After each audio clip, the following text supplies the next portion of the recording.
Question number 146. Mark the correct option regarding benefits of genetically modified plants.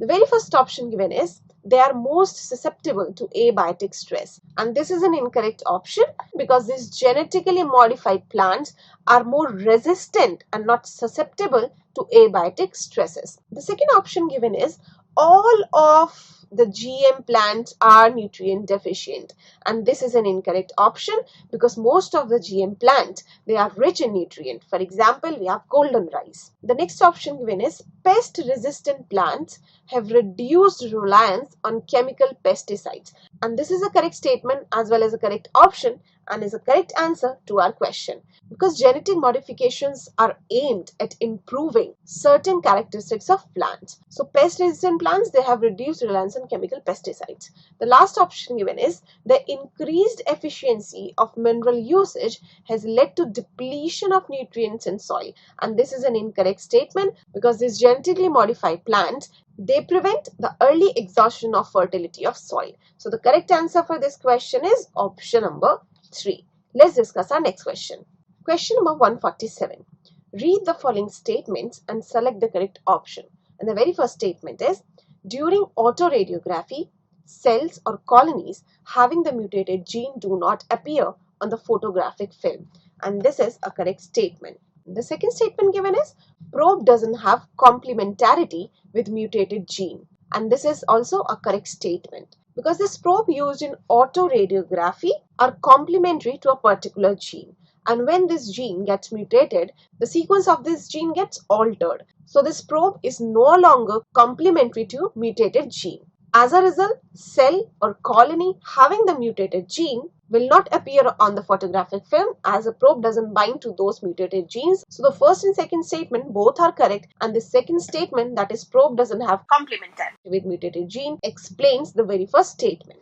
Now let's discuss the options. The very first option given is both statements are correct and statement 2 is a correct explanation of statement 1, and this is a correct option and is a correct answer to our question.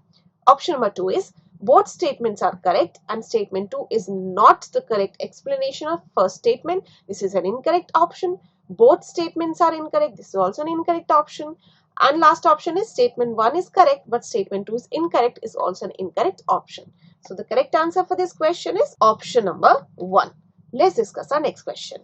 Question number 148. If we want to recover more copies of target or desired DNA, then it should be cloned in a vector having the number of copies of target DNA is determined by copy number of plasmid, and this is regulated by ORI. ORI is a sequence in vector from where replication starts. So any foreign DNA or alien DNA which is linked with this ORI can replicate and multiply itself in host organism. So this means that more copies number of target DNA can be achieved by linking that DNA with the ORI of that vector. So the vector having an ORI which supports high copy number is the correct answer to our question. Let's discuss other options also. So it should be cloned in a vector having large number of selectable markers. This is incorrect. Large number of cloning sites. This is also incorrect. And many antibiotic resistance genes is also an incorrect option. So the correct answer is option number 4. Let's discuss our next question. Question number 149. Match the columns and select the correct option. In column 1, the very first option given is Apis. Apis is commonly known as honeybee.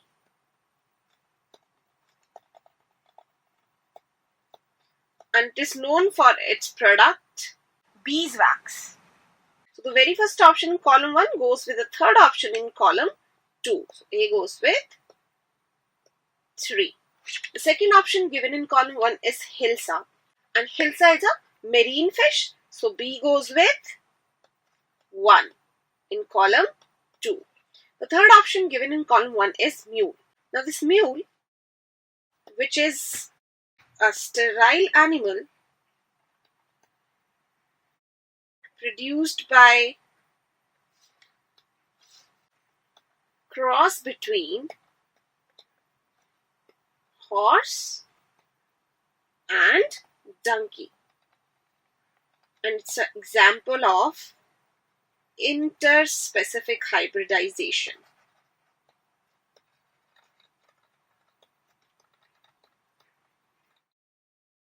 Third option in column 1 goes with fourth option in column B. And the last option in column 1 is aquaculture. And aquaculture is farming of aquatic animals and plants. So D in column 1 goes with 2 in column 2. So the correct answer for this question is option number 4. A with 3, B with 1, C with 4 and D with 2. Let's discuss our next question. Question number 150. In which of the following scenario one cannot distinguish between recombinant and non-recombinant cells? What are recombinant and non-recombinant cells? Recombinants carry recombinant plasmid, whereas non-recombinant cells, they carry native plasmid without any genetic manipulation. Now we can distinguish the recombinants from non-recombinant cells based on the insertional inactivation of the selectable markers or antibiotic resistance genes. The very first option given is when foreign DNA is inserted at SAL1 recognition site in PBR322. So suppose the insertion is made here, the tetracycline resistance will be gone and now the selectable marker would be ampicillin. Now for first option, let's suppose these are your two plates. In first plate, we have added ampicillin and in second plate, we have added tetracycline antibiotic. In first plate, recombinant as well as non-recombinant cells will grow because both these cells will have resistance against the ampicillin antibiotic.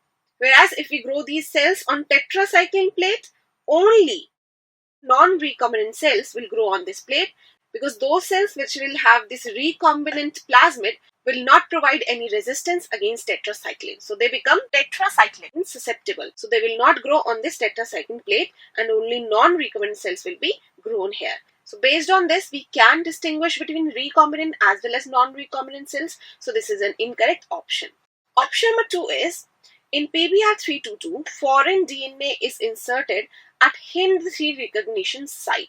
So suppose if your alien DNA is inserted at this site, there is no insertional inactivation of any selectable marker or antibiotic resistance gene. So based on this, we cannot distinguish between recombinant as well as non-recombinant cells. So this is a correct answer to our question. Let's discuss other options also. The third option given is when recombinant PBR322 was created by inserting foreign DNA at PVU1 recognition site. So if PV1 recognition site is here and if the insertion is made here, it will inactivate which antibiotic resistance gene? Ampicillin resistant. And now the recombinants become ampicillin susceptible.